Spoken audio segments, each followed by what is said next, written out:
हिंदू भूमे सुरक्षार्थ केशवेन विनिर्मितम्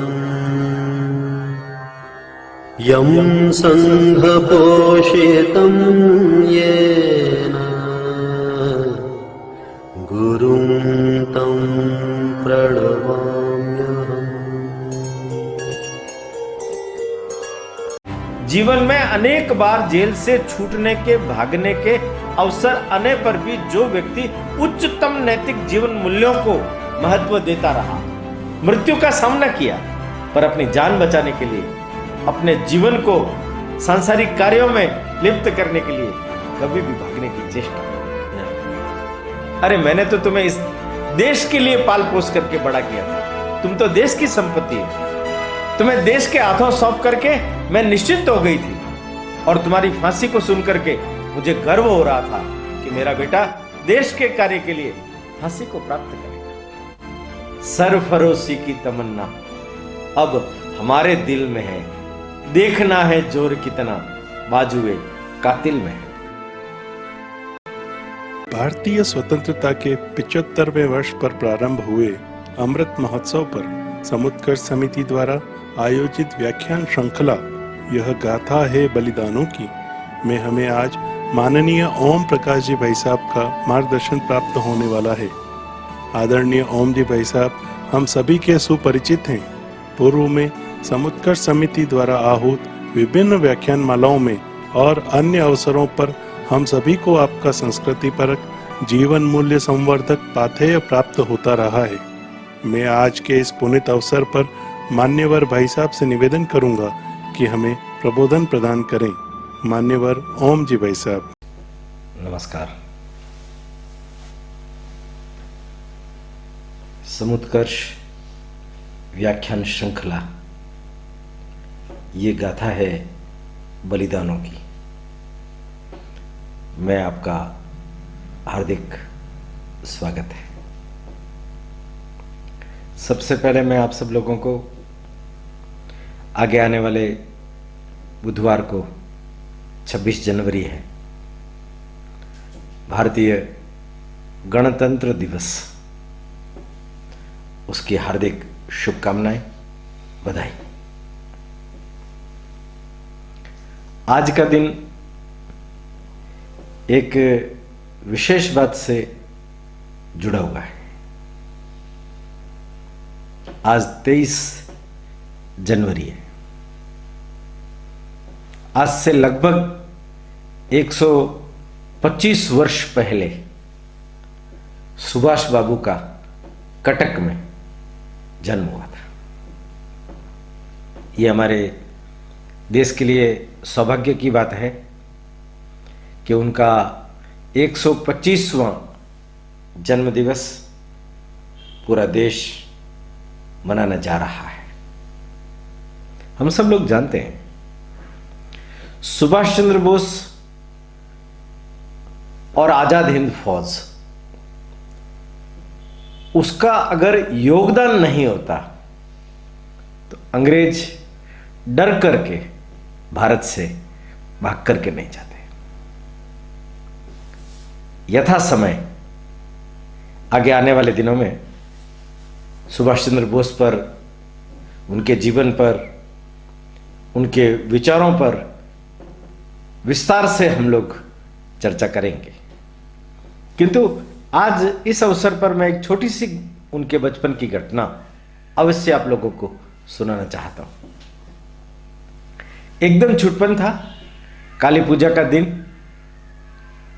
और मां प्रभावती काली पूजा कर रही थी।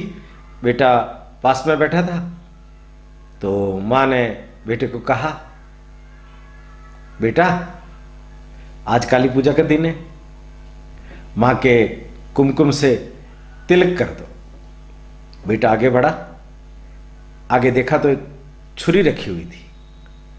तपाक से उसने छुरी उठाई और अपने अंगूठे से चीरा लगाया और रक्त निकला। उस रक्त से मां काली का अभिषेक किया। मां देख करके कहने लगी, अरे बेटा ये क्या कर रहे हो तुम? बेटा हंस करके कहने लगा, मां, काली तो रुधिर की प्यासी है, उसकी पूजा रुधिर से होती है। बचपन में जो व्यक्ति अपना खून देना जानता था, वही व्यक्ति बड़ा होकर के इस पूरे देश से यह आह्वान करता है, तुम मुझे खून दो, मैं तुम्हें आजादी दूंगा। खून जो देना जानता है, खून का मूल्य जो जानता है, उस खून के मूल्य पर ही वो लोगों के जीवन को मांग सकता है और उसके आधार पर वो सेना का निर्माण करके अंग्रेजों से इस देश को खदेड़ने के लिए प्रयास कर सकता है। आज के दिन, उनके जन्मदिन पर हम सब लोग उन्हें अपनी भावभीनी श्रद्धांजलि अर्पित करते हैं। आज जिस एक महापुरुष के जीवन पर मैं आपके सामने चर्चा करने वाला हूं, उसका नाम आपने सबने सुना है, किंतु उनका पूरा जीवन सुनने के बाद आपको लगेगा, क्या वास्तव में ऐसा था? एक आश्चर्यचकित कर देने वाला जीवन। मात्र 30 साल की अवधि में जिसने अपने देशीय कार्य को पूरा कर भारत माता की शरण ले ली। आप सब लोगों ने एक प्रसिद्ध शेर सुना है और क्रांतिकारियों के मामले में वो शेर हमेशा ही सुनाया जाता रहा है। सरफरोशी की तमन्ना अब हमारे दिल में है, देखना है जोर कितना बाजुए कातिल में है। सिर कटाने के लिए हम तैयार हैं, वो जो कातिल है उसके बाजू में कितना दम है ये देखेंगे हम। ये जो बोला है, ये जो गीत जिसने रचा है, वो व्यक्ति है राम प्रसाद बिस्मिल, सुप्रसिद्ध क्रांतिकारी कवि है, शायर है, लेखक है, अनुवादक है।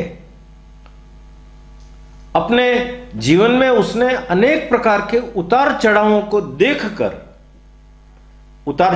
देखकर अपने जीवन को क्रांति के कंटीले मार्ग पर समर्पित कर दिया। उन्होंने खुद ने अपनी आत्मकथा जेल में, उनको फांसी की जब सजा हो गई, सजा के बाद में उनको गोरखपुर जेल में रखा गया। वे कहते हैं कि वो जो गोरखपुर जेल है, वहां हमें लगभग 3.5-4 महीने रखा गया।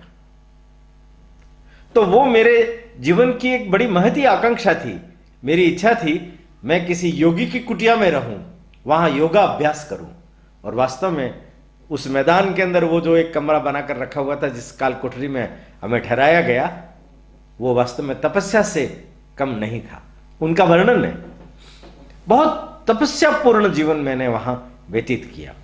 पर उस तपस्यापूर्ण जीवन में भी फांसी घोषित हो चुकी है, एक एक दिन कट रहा है, फांसी की प्रतीक्षा हो रही है, उसके मन में किसी भी प्रकार का भय नहीं है, निर्भयता है। और वो ऐसी विपरीत परिस्थिति में भी अपने स्वयं की आत्मकथा लिख रहा है। एक गोरखपुर के पत्रकार थे दशरथ प्रसाद, वो उनसे वो प्राप्त करते थे।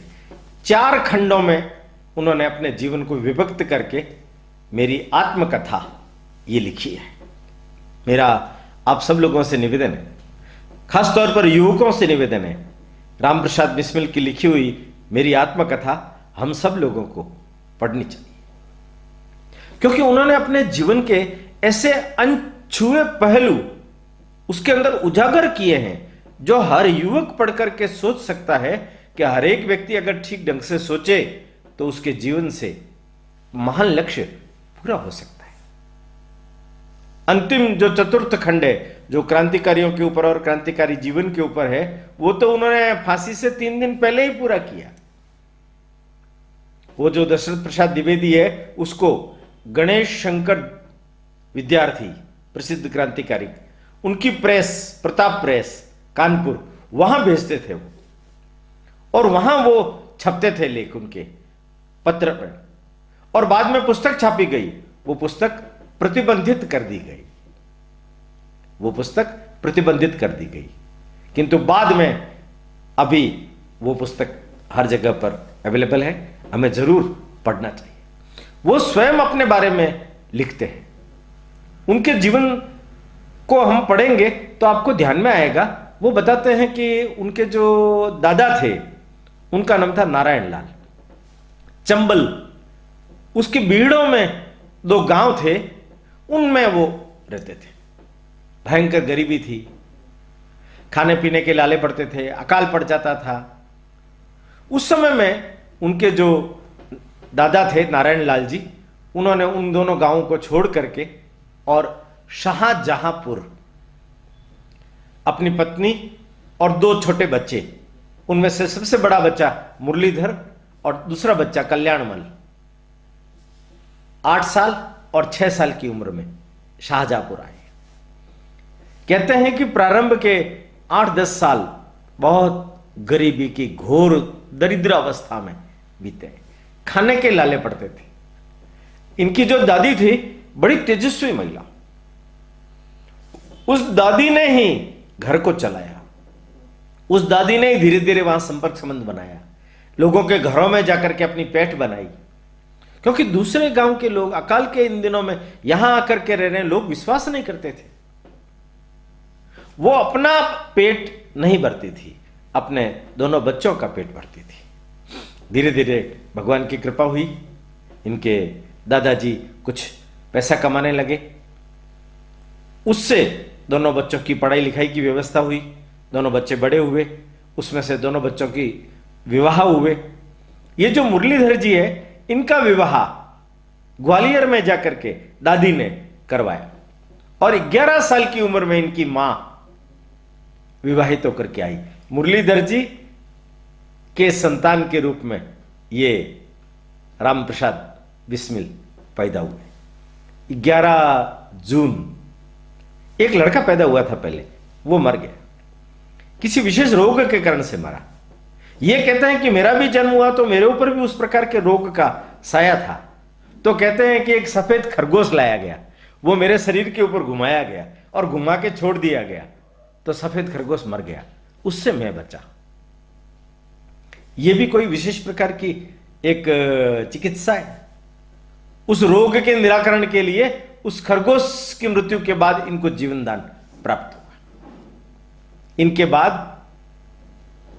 5 बहनें और 3 भाई और पैदा हुए, पर जब इनको फांसी लग गई थी तब 3 बहनें और 1 भाई ही जीवित थे।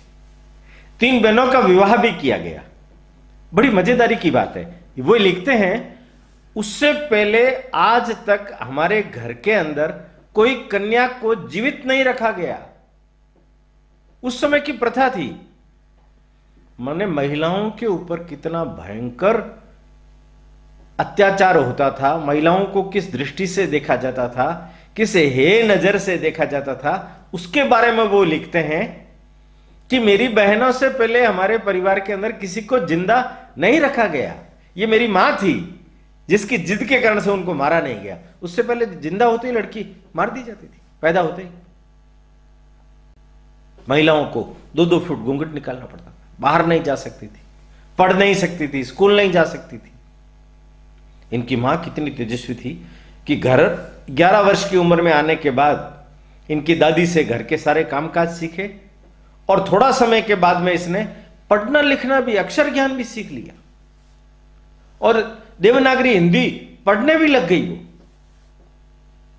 राम प्रसाद बिस्मिल कहते हैं मेरे जीवन में 2 लोगों का सबसे ज्यादा प्रभाव है। सबसे पहले मेरी मां, वो मेरी प्रथम गुरु है। वो मुझे हर काम में सहायता देती थी, वो मेरी रक्षा करती थी। मेरे पिताजी का स्वभाव तो अक्खड़ था, वो अखाड़े के पहलवान भी थे। वो बैत से मारते थे, गज से मारते थे, गज तिरछा हो जाता, हर बात पे मारते थे। और उसका एक बड़ा कारण ये भी था, वो कहते हैं कि मैं स्वयं बहुत बड़ा उद्दंड था। चोरी करना, किसी के साथ में मारपीट कर देना, हिंदू मुसलमानों के बीच में झगड़ा कर लेना, ये मेरी आए दिन की आदतें थी और बुरी आदतें मुझ में समाहित हो गई।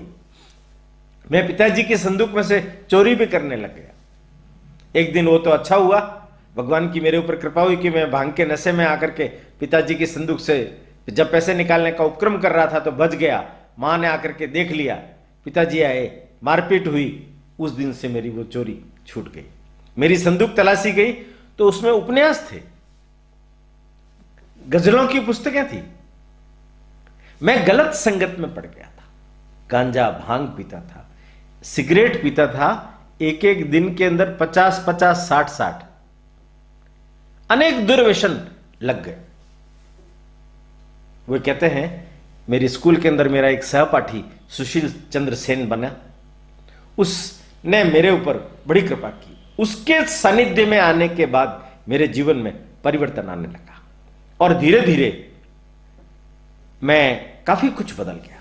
पर मेरे बदलाव में जो मुख्य भूमिका रही वो रही सत्यार्थ प्रकाश की। पास में ही एक मंदिर था, मंदिर के पुजारी के कहने पर वो आर्य समाज के मंदिर में जाने आने लगे। वहां स्वामी अखिलानंद जी, स्वामी सोमदेव जी, ये लोग आने लगे। सोमदेव जी परम योगी थे, वो लाहौर के रहने वाले थे। 49 वर्ष की उम्र में उनका देहांत हो गया था। अंतिम समय उनका शाहजहांपुर में ही बीता था। ये कहते हैं मैंने उनकी बहुत सेवा शुश्रूषा की। उन्होंने मुझे पहले तो विश्वास नहीं किया, किंतु धीरे धीरे उन्होंने देश में क्या परिस्थिति बनी हुई है, 1857 की क्रांति कैसे हुई, अंग्रेज अपने ऊपर कैसे राज्य कर रहे हैं, राजनीतिक अवस्थाएं कैसी है, क्रांतिकारी दल कैसे काम करते हैं, आर्य समाज कैसे काम करता है, इत्यादि अनेक बातों के बारे में मुझे जब जानकारी दी, तब मुझे पहली बार यह भान हुआ कि हर एक व्यक्ति को अपने देश के बारे में भी सोचना चाहिए।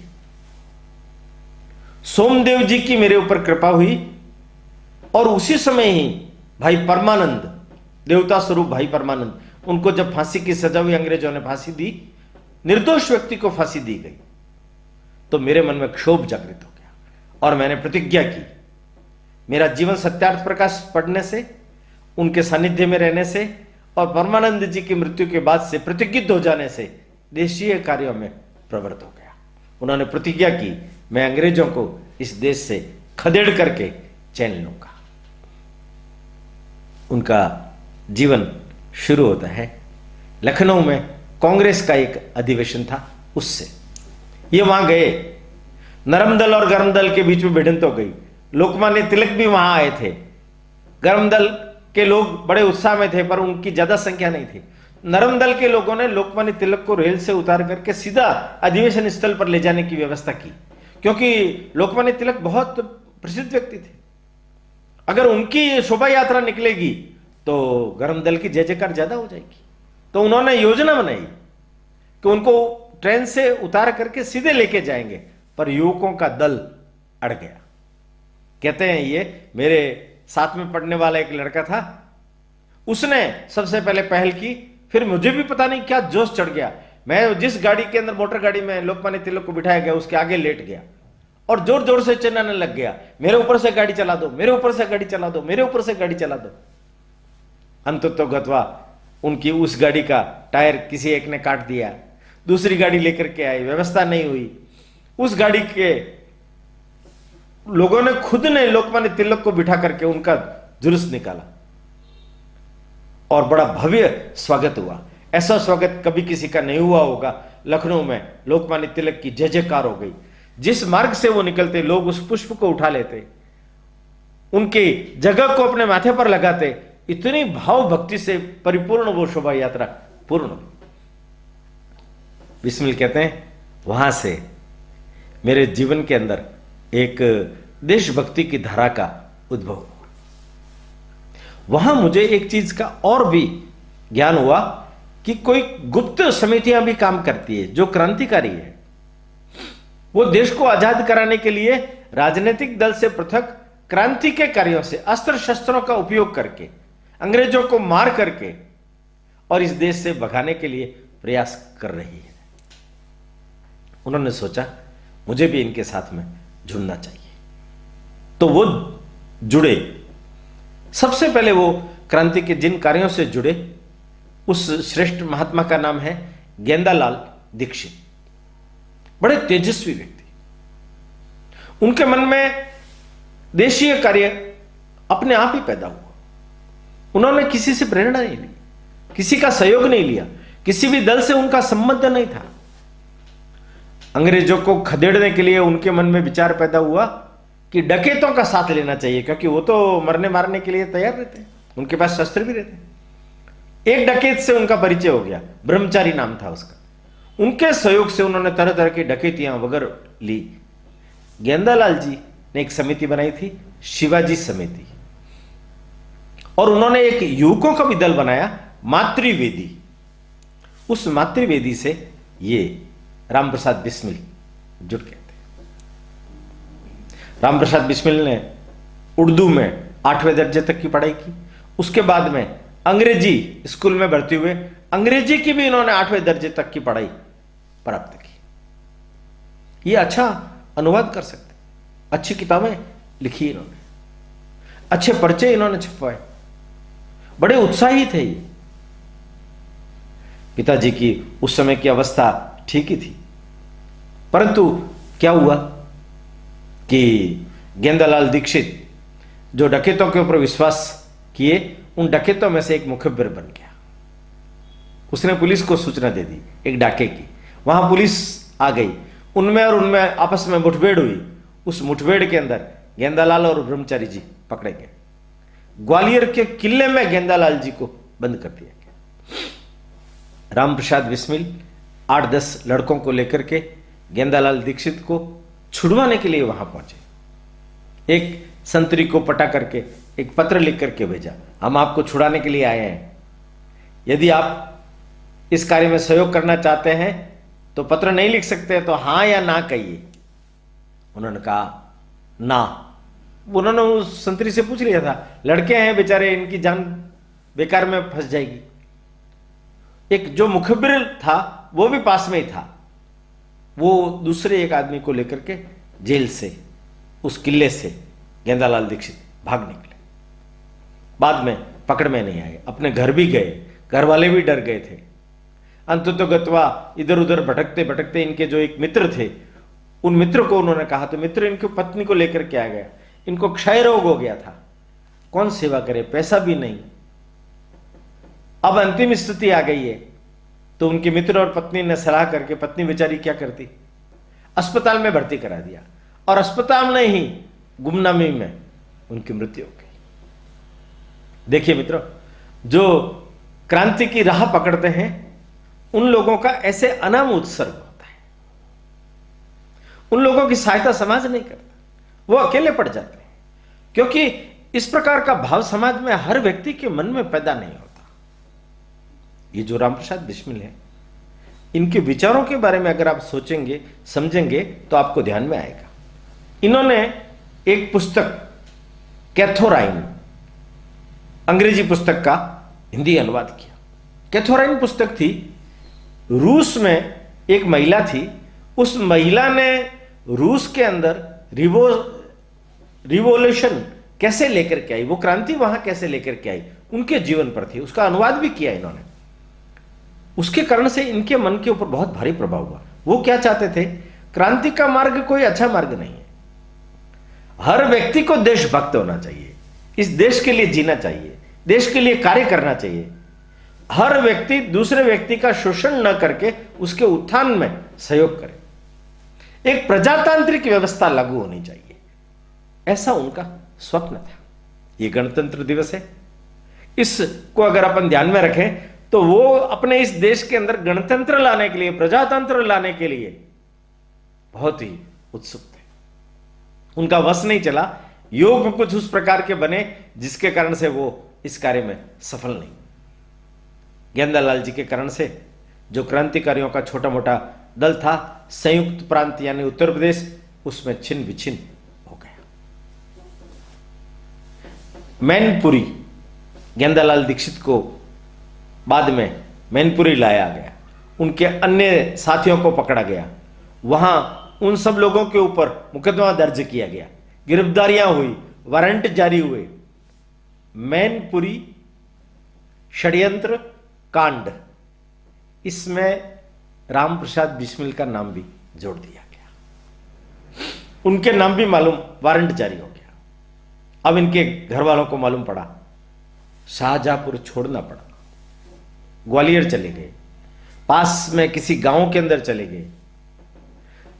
बड़ी मुश्किल से छुपते हुए फिरते हुए इन्होंने अपने उस समय के दिन निकाले, खेती की है। अच्छा सुंदर शरीर था, उस शरीर से उन्होंने खेती की है। बहुत दरिद्रता की अवस्था फिर से आ गई। प्रथम विश्व युद्ध के पश्चात राजनीतिक कैदियों को माफी दी गई, तो उसमें मालूम पड़ा कि राम प्रसाद बिस्मिल का नाम भी माफीनामे में आ गया है, उनको भी हटा दिया गया, उनके नाम वारंट अब नहीं है। तब वो वापस शाहजहांपुर आए, तो शाहजहांपुर की स्थिति बदल चुकी थी। जो लोग हमेशा उनसे प्रेम से बात किया करते थे, नमस्ते किया करते थे, अब उनके पास खड़े होने में भी हिचकिचाने लगे, नमस्ते करके चल बनते थे। वे वहां से फिर उन्होंने कुछ न कुछ उपक्रम शुरू किया। कहीं एक जगह ले दे करके मैनेजर की नौकरी की, थोड़ा पैसा बनने लगा। वहां से आगरा चले गए, आगरा के अंदर व्यवसाय किया, वहां से भी अच्छा पैसा कमाया। अपने परिवार के ऊपर जितना कर्ज था सब उतार दिया, परिवार की सारी आर्थिक स्थिति को ठीक किया, भाइयों को बहनों को पढ़ाया लिखाया, आगे बढ़ाया। ये सब काम वो करने लगे। उनकी गाड़ी पटरी पर आ गई थी। उस समय एक और युवक का नाम आप लोगों ने सुना होगा, जो भारतीय इतिहास में अपना नाम अमर कर गया, अशफाक उल्ला खान। इनके जो बड़े भाई थे वो बिस्मिल के साथ पढ़ते थे। अशफाक उल्ला खान का भी मन वतन परिस्थिति की ओर बढ़ने लगा। वो भी चाहते थे मैं भी देश के लिए कुछ करूं। इन्होंने बहुत ऊपर नीचे किया। इनके प्रति उसका प्रेम बड़ा जबरदस्त हो गया था। वो राम प्रसाद बिस्मिल के भक्त हो गए थे। हर प्रकार की परीक्षाओं के दौर में से गुजर करके जब राम प्रसाद बिस्मिल को भरोसा हो गया कि नहीं, ये मुसलमान हैं पर देश के काम के लिए अच्छे तरीके से क्रांति के कार्यों में संलग्न होकर के साथ देगा, तो फिर उसको भी साथ ले लिया। राम प्रसाद बिस्मिल के जीवन का ये एक नया टर्निंग पॉइंट शुरू होता है। आप लोगों ने बनारस कांड में आजीवन कारावास की सजा हुई सचिंद्रनाथ सान्याल, गदर पार्टी, वो पहले सुना है। सचिंद्रनाथ सान्याल भी 20 में राजनीतिक बंदियों से मुक्त होने के बाद में लौट करके आए काशी, और आने के बाद फिर उन असहयोग आंदोलन में भाग लिए। उस समय में चोरी चोरा कांड हुआ। चोरी चोरा कांड ऐसा है कि गोरखपुर के पास में एक स्थान है चोरी चोरा, वहां पुलिस थाने को जनता ने घेर लिया, पुलिस भी उसके अंदर थी, तो पुलिस थाने को आग लगा दी। इस घटना से क्षुब्ध होकर के गांधी जी ने असहयोग आंदोलन वापस ले लिया। क्रांतिकारियों के मन में बहुत क्षोभ पैदा हुआ। सचिंद्रनाथ सान्याल ने सोचा क्रांतिकारियों को फिर से इकट्ठा करना चाहिए, कैसे करें? तो वो अनुशीलन समिति, उनसे योगेश चंद्र चटर्जी, उनसे संपर्क किया। वहां से एक व्यक्ति क्षेत्र सिंह बनारस आया, उन्होंने कल्याण आश्रम करके एक स्थान खोला, वहां उनकी गतिविधियां चालू हुई।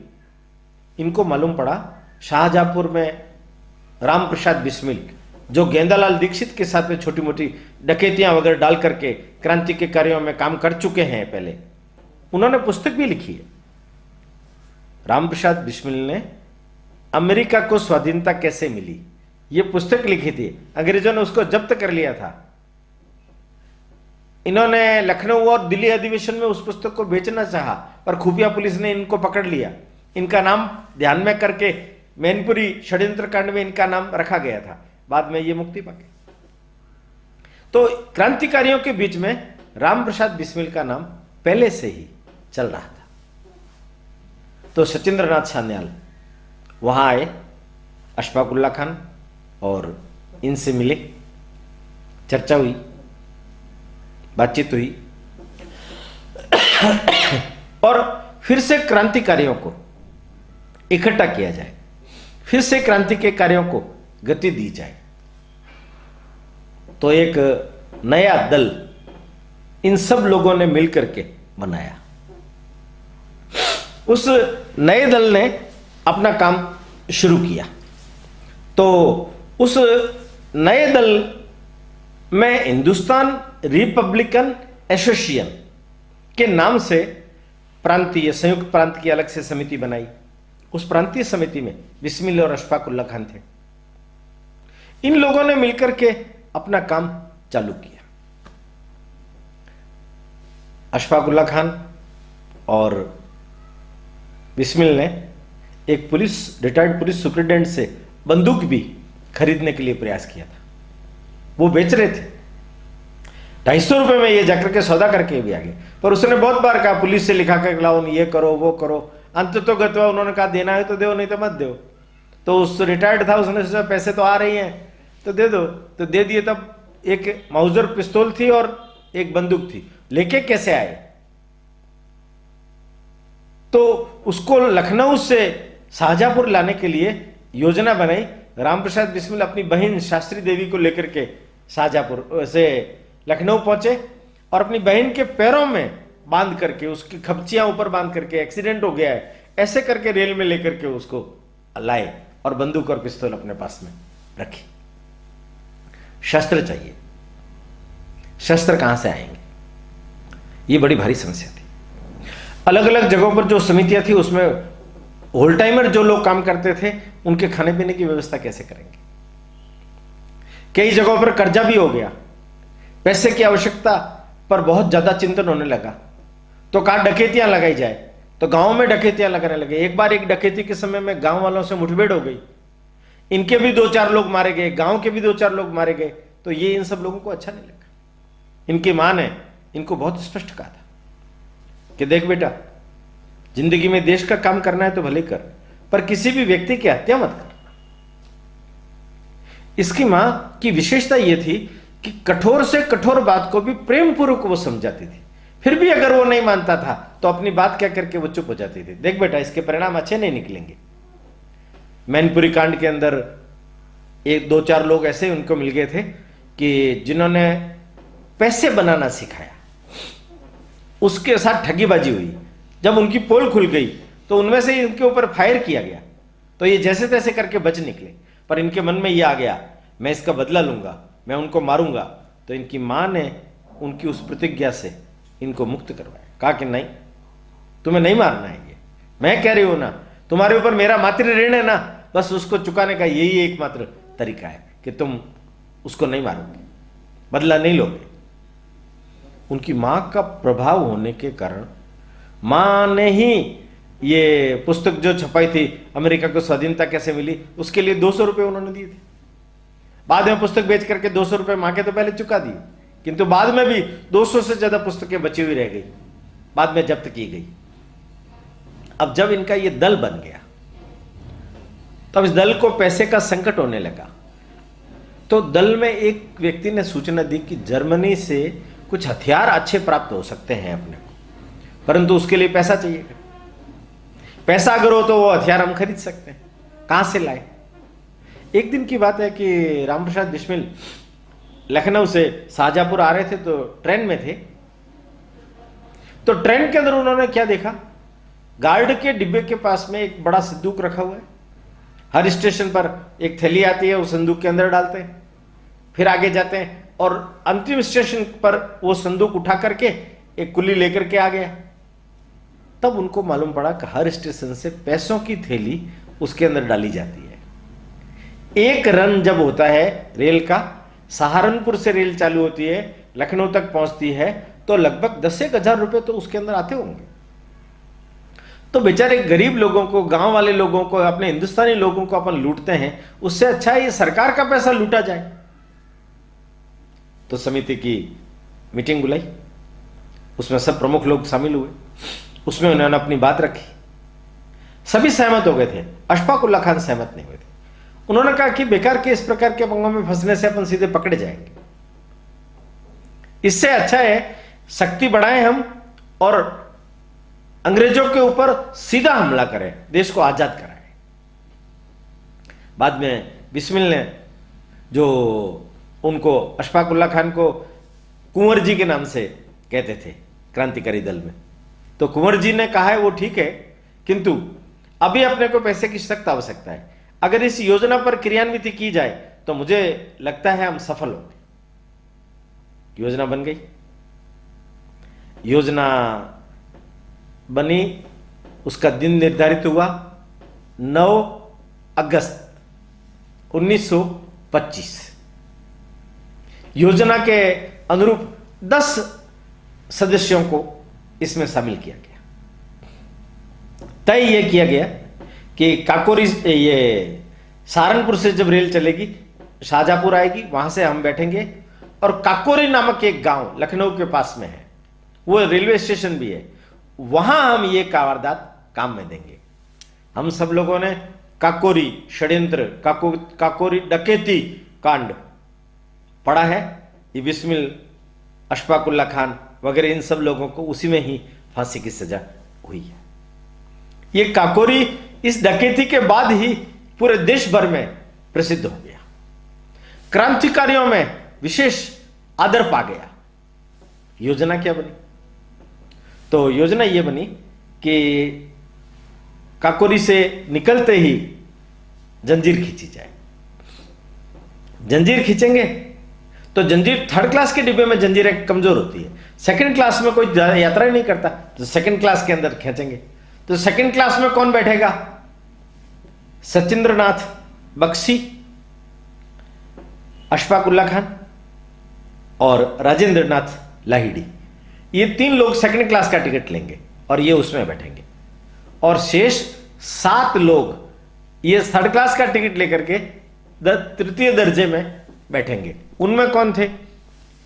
राम प्रसाद बिस्मिल, आप लोगों को मालूम होगा, चंद्रशेखर आजाद वो भी इसमें थे, मनमंथनाथ गुप्त वो थे, मुकुंद जी, मुरली जी और बनवारी लाल और केशव चक्रवर्ती, ये 7 लोग तृतीय दर्जे में गए। बख्शी जी के साथ बड़ा मजेदार किस्सा हुआ। ये गए तो अंदर जाकर के टिकट ले सकते थे उस समय में, तो अंदर जाकर के उन्होंने कहा कि 3 सेकंड क्लास की टिकट दो। तो टिकट देने वाले ने इनको ऊपर से नीचे तक देखा कि सेकंड क्लास की टिकट, ये समझ गया कुछ गड़बड़ होगी, क्योंकि वहां बिकती नहीं थी सेकंड क्लास की टिकट। तो शाहजहांपुर से कौन बैठेगा ऐसा? तो इन्होंने अंग्रेजी में डपट करके उत्तर दिया कि तुम 3 टिकट दो हमारे को जल्दी से। तो फटाफट उसने 3 टिकट दे दी, ये लोग बैठ गए। वो लोग भी 7 टिकट लेकर के बैठ गए। काकोरी से रेल निकली और सचिंद्रनाथ बख्शी जिस डिब्बे में बैठे हुए थे, वहां एक डॉक्टर भी बैठा हुआ था, चंद्रभान गुप्त, उसकी तरफ देखा नहीं, परंतु उस समय में अचानक ये बोले, अरे अरे, अपने वो जो चांदी का जेवरों का थैला था वो कहां है? राजेंद्र लाहिड़ी ने ऊपर देखा, अरे मैंने तो रख दिया था साथ में, कुंवर जी को दिया था। कुंवर जी घबराहट करने, अरे इसका मतलब वो वहीं रह गया है, जंजीर खींचो जंजीर खींचो। जंजीर खींच गई, ट्रेन रुक गई। योजना ये बनाई थी किसी को भी मारना नहीं है, 2-3 लोग 5-5 मिनट के अंतराल में फायर करेंगे और जोर जोर से बोलेंगे, यात्रीगण कृपया ध्यान दें, कोई नीचे नहीं उतरेगा। गार्ड को नीचे उतार लिया गया, औंधे मुंह लिटा दिया गया पिस्तौल के बल पर। ड्राइवर को भी उतार करके औंधे मुंह लिटा दिया गया। वहां का जो इंजीनियर था वो संडास में छुप गया। 14 लोग थे ट्रेन के अंदर जिनके पास में पिस्तौल और बंदूकें थी। उसके बावजूद भी इन्होंने बड़ी सफलतापूर्वक उस डिब्बे को, संदूक को, लोहे को नीचे उतारा।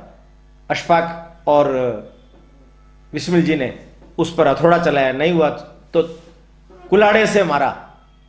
तब कहीं जाकर के छेद बड़ा हुआ तो सारी उसके अंदर एक एक करके पोटलियां निकाल करके चादरों में बांधी। बिस्मिल ने पहले कह दिया था कोई भी चीज अपनी वहां भूलनी नहीं चाहिए। एक व्यक्ति अपनी चादर खादी की वहां भूल गया। एक व्यक्ति थोड़ा अकड़ करके बाहर निकला तो वो क्रांतिकारियों की बंदूक की गोली का शिकार हो गया। एक व्यक्ति मर गया, उस एक का हाथ टूट गया। पर 20-25 मिनट के अंदर उन्होंने अपने इस अभियान को सफल कर लिया और लेकर के ये आ गए, भागते हुए गए झाड़ियों में से होकर के। और फिर लखनऊ जाकर के उन्होंने उन रुपयों को गिना। 8,600 रुपए थे। सरकारी खजाने में जमा करा के उसको चेंज कर लिया, क्योंकि उनके नंबर अंकित होते तो पकड़े जाते। और लेकर के आ गए, निश्चिंत हो गए। कोई सुराग नहीं छोड़ा है। उस पैसे से अस्त्र शस्त्र खरीदे गए, कर्जा उतारा गया, अलग अलग केंद्रों पर भेजे गए, विस्तार किया गया और निश्चिंत हो गए। इस डकैती के कारण से क्रांतिकारी दल को अपने कामों में सफलता प्राप्त होगी। पर दुर्योग देखिए, पुलिस जागृत हो गई, खुफिया विभाग के 2 दल बने, अलग अलग तहकीकात होने लगी। एक दल ने कहा कि इसमें खादी की वो चद्दर मिली है, इसका मतलब राजनीतिक दल के लोग ही इसमें शामिल हैं, क्या करना चाहिए। दूसरा दल इस मत में था, एक बार व्यापक धरपकड़ कर दो, अपने आप ही सामने आ जाएंगे सब लोग। व्यापक दूसरे दल की बात मान करके सितंबर में व्यापक धरपकड़ की गई। 40 से ज्यादा लोगों को पकड़ा गया, 40 से ज्यादा लोग पकड़ा गया। और उनमें से जैसा कि हर केस में होता है, जितने लोग पकड़े गए उनमें से जो क्रांतिकारियों में से जो प्रमुख लोग थे, जो साथ में काम करने वाले लोग थे, जिस पर एक व्यक्ति जिस पर राम प्रसाद बिस्मिल का सबसे ज्यादा भरोसा था पर दूसरे लोग नहीं करते थे, बिस्मिल को चेताते भी थे, उसी व्यक्ति ने धोखा दिया। एक का नाम था बनवारी लाल, दूसरे का नाम बनारसी लाल और तीसरे का नाम इंद्रभूषण मित्र। इन 3 लोगों ने पुलिस को मुखबरी दी, उन्होंने नाम बताए कौन कौन लोग लगे हुए हैं क्रांतिकारी कार्यों में। तो सत्येंद्रनाथ सान्याल को भी इस केस में घसीट लिया गया, बंगाल के योगेश चंद्र चटर्जी को भी इस केस में घसीट लिया गया। क्रांतिकारियों को सजा मिलनी तय हो गया था। ये लखनऊ की जेल के अंदर सारे लोग थे, जिन लोगों के खिलाफ कुछ भी सुराग नहीं मिला उनको मुक्त कर दिया गया। लगभग चंद्रशेखर आजाद पकड़े नहीं गए, उनको छोड़ करके 25 लोगों को वहां सजा सुनाई गई। लखनऊ में अदालत भरी गई, जनता क्रांतिकारियों को देखने के लिए आ रही है। क्रांतिकारियों ने जेल के अंदर जश्न मनाया। ये तो स्वयं पाकी थे रामप्रसाद बिस्मिल, पर उस दिन सब लोगों ने मिलकर के सहभोज का आनंद लिया।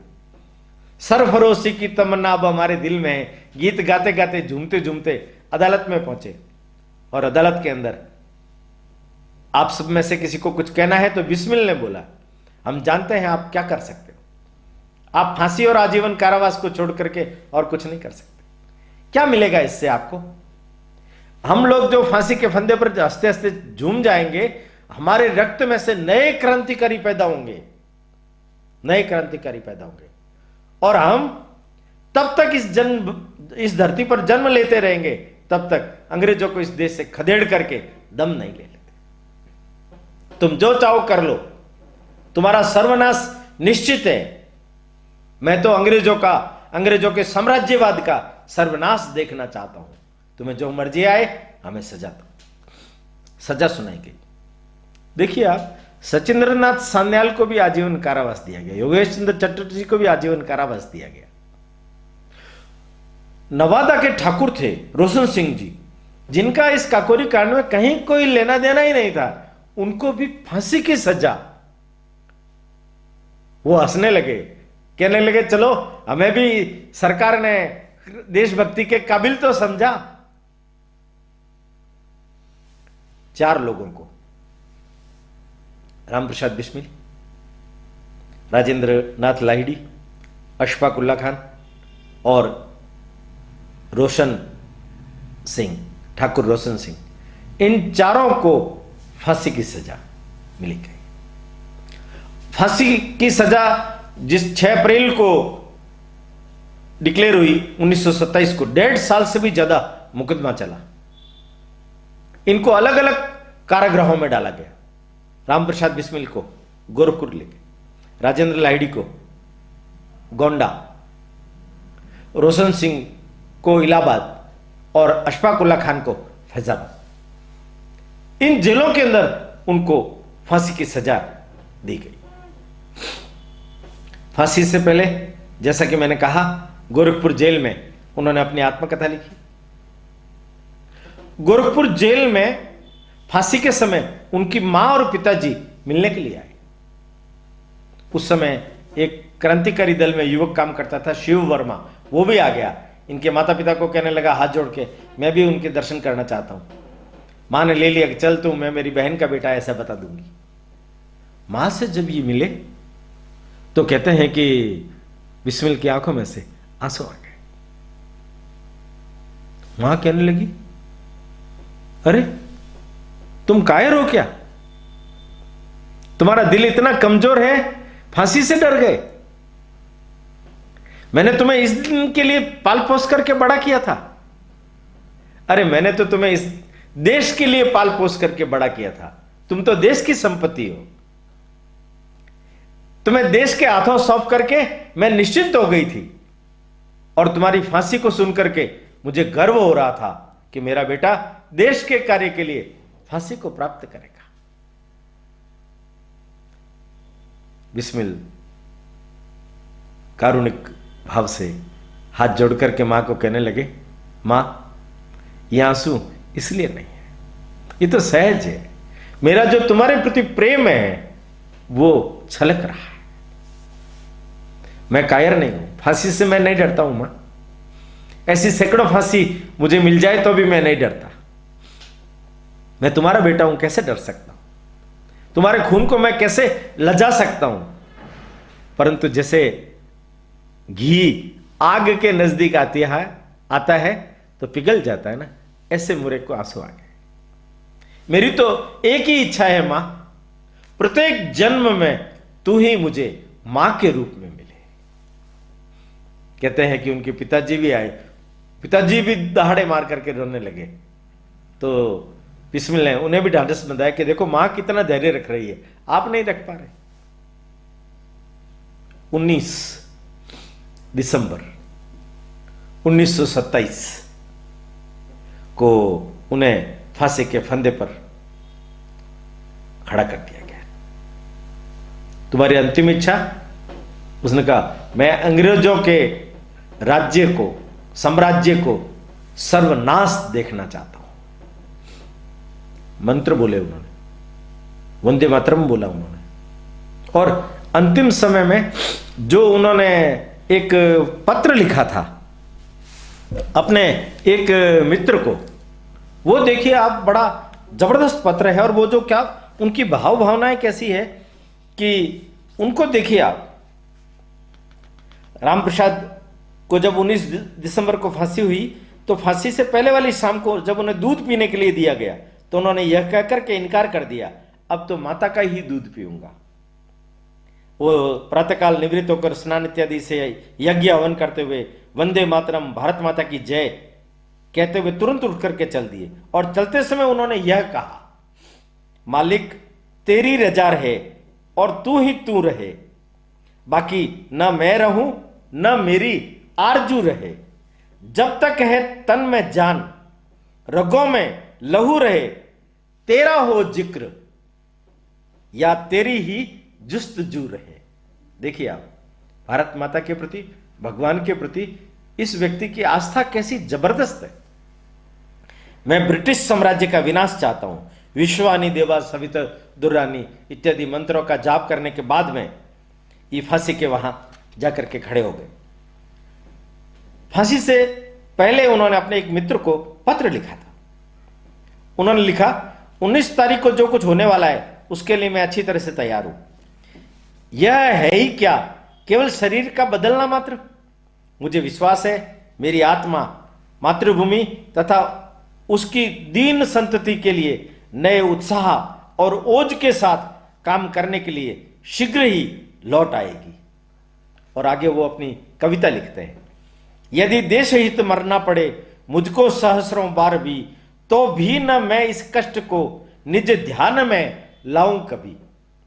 हे ईश, भारतवर्ष में 7 बार मेरा जन्म हो, कारण सदा ही मृत्यु का देशों उपकारक कर्म हो। मरते बिस्मिल, रोशन, लहरी, अशफाक अत्याचार से होंगे पैदा सैकड़ों, उनके रुधिर ही धार से, उनके प्रबल उद्योग से उद्धार होगा देश का, तब नाश होगा सर्वदा दुख शोक के लवलेश का सबको मेरी नमस्ते कहिए। देखिए मित्रों, किस प्रकार के ये क्रांतिकारी हुए हैं जिन्होंने गीता के उपदेश को भी सार्थक किया। गीता की क्षण भंगुरता को, ये नश्वर चोला, देह बदलने वाला चोला, आत्मा की सत्यता का अनुभव किया और उसे अपने जीवन में जिया। फांसी की प्रतीक्षा करते करते 3.5 महीने में आत्मकथा लिख दी। एक गलत संगत में पड़ा हुआ लड़का अपने जीवन में सुधार ला करके अपने जीवन को देश के लिए, लोगों के कल्याण के लिए, जनता की भलाई के लिए, अंग्रेजों को देश से निकालने के लिए लगाता है और कैसे उच्च नैतिक आदर्श प्रस्तुत करता है। मैं आपको एक छोटी सी बात अंत में बताना चाहता हूं कि जेल में इनको अनेक बार अवसर आए जब ये जेल छोड़ करके भाग सकते थे, क्योंकि जेलर चंपालाल जी बड़े सहृदय व्यक्ति थे, उन्होंने इन सबको छूट दे रखी थी, पर ये भागे नहीं। एक बार ऐसा अवसर भी आया, एक सिपाही इनको लेकर के गया, हथकड़ियां नहीं थी, सोच के बहाने ये बाहर गए, ये भाग सकते थे, पर सिपाही के परिवार पर गाज गिरेगी, इसने मेरे ऊपर विश्वास किया है। वो कहते थे इन लोगों ने मेरे ऊपर विश्वास किया है, मैं उनके साथ विश्वासघात नहीं कर सकता। जीवन में अनेक बार जेल से छूटने के, भागने के अवसर आने पर भी जो व्यक्ति उच्चतम नैतिक जीवन मूल्यों को महत्व देता रहा और एक भी बार नहीं भागा, मृत्यु का सामना किया, पर अपनी जान बचाने के लिए, अपने जीवन को सांसारिक कार्यों में लिप्त करने के लिए कभी भी भागने की चेष्टा इन्होंने नहीं की। ऐसे अनेक श्रेष्ठतम लोग हैं। अशफाकुल्ला खान, राजेंद्र लाहिड़ी का नाम मैंने अभी लिया, ठाकुर नवादा के ठाकुर रोशन सिंह जी का नाम अभी मैंने लिया। अगले एपिसोड में हम इन सब के बारे में भी और थोड़ा सा विस्तार से सुनेंगे। तब तक के लिए मैं आपसे विदा लेता हूं। प्रणाम। समुत्कर्ष समिति से जुड़ी सभी जानकारियां प्राप्त करने के लिए हमारे YouTube चैनल समुत्कर्ष समिति को अवश्य सब्सक्राइब करें। आप सभी का समुत्कर्ष समिति के प्रति यही स्नेह और आत्मीय भाव बना रहे। धन्यवाद।